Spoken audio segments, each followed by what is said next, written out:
اسمعوا هذا واش قال لكم تصرف رياض محرز يعني مش احترافية. علاه انتم تعرفوا حاجة اسمها الاحترافية؟ انتم كصحافة العار يعني مش كامل، خاصة انتم تعرفوا حاجة اسمها الاحترافية. لو كان جيتوا تعرفوا حاجة اسمها الاحترافية كان كنتوا تسمعوا كلام واحد اخر. طبعا نقول لك بلي هذه ردة فعل ليست احترافية ديتو، سني با بروفيسيونيل ديتو.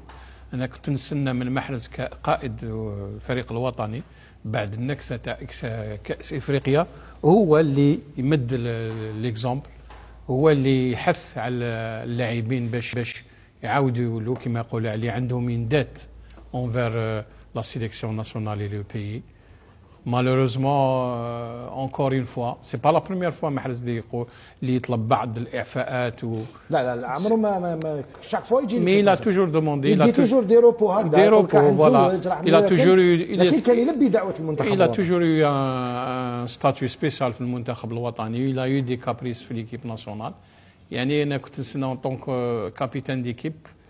سي ايماجين تا ردة الفعل تاعو كيفاش الصدى تاعها عند اللاعبين الاخرين كقائد الفريق. كقائد الفريق اللي يوم يستناو باش الفريق الجزائري يعاود الى الساحه. يعني سي ان كو انا بور موا. مهما كان تصرف محرز او اي لاعب واحد اخر مثلا او اي مدرب يعني قدم للمنتخب الوطني وقدم لهذا الشعب، يجي الوقت اللي يحبس.